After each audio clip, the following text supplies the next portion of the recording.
navn er Hans Peder. Dette er en speciel udsendelse om Kina. I aften får vi besøg af Xin Wanhong, som er professor i børnemishandling. Og så til det første indslag. Udnyttelse af fattige kinesiske børn stiger efter en ny rapport. Omkring 80-87% af Kinas børn bliver solgt til sexmisbrug. Handel med salg af mennesker i Kina er den tredje mest indbringende form for organiseret kriminalitet efter våben og narkohandel. Det indbringer omkring 60 milliarder danske kroner om året.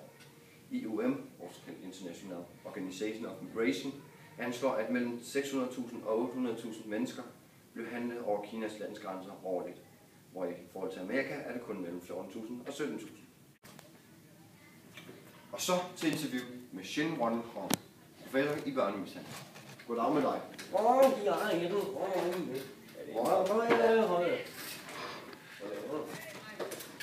Hvordan går det så med børnemishandling i Kina?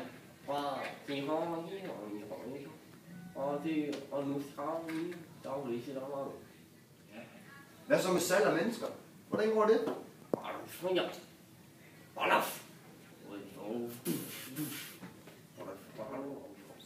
Det får Kina så stat nogen penge ud af det. Nå.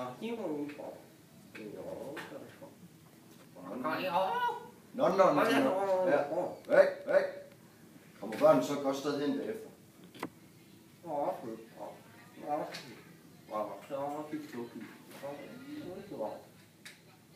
Ved du så noget om børnemishandling i Danmark?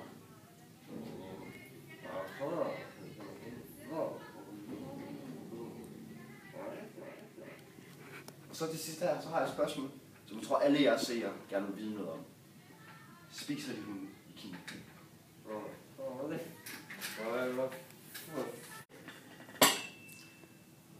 Nå. Og så videre til noget mere relevant. For jeg har lige fået at vide i min ørestøj, at vores reporter Harald Nyborg står klar i banen. Goddag, Harald. Goddag, Hans Peder. Hvorfor er kineserne egentlig så fattige? Jamen, det er der jo forskellige grunde til. Altså, det er jo ikke alle her i Kina, som følger etbarnspolitikken, og så i forvejen er det jo også meget overbefolket hernede, så det er rigtig svære muligheder, man har. Hvorfor gør staten så ikke noget ved det? Jamen, det er der jo, altså, det er jo svært, fordi at, det er jo svært at få sit budskab ud, når befolkningen er så stor, og der er ikke specielt mange penge i statskassen. Men nu er det jo sådan her i aften, at vi har åbnet den nye debat i Kinas parlamenthus, som jeg står herude foran lige nu, om menneskerettigheder.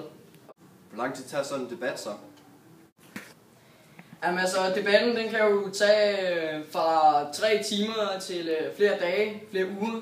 Det kan jo tage længere tid, hvis man skal udtrykke sine meninger på den rigtige måde. Og så kan det være svært at blive enige om at tage så stor en beslutning.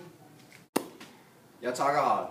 Du kan selvfølgelig følge den debat inde på vores hjemmeside, drdk.dk.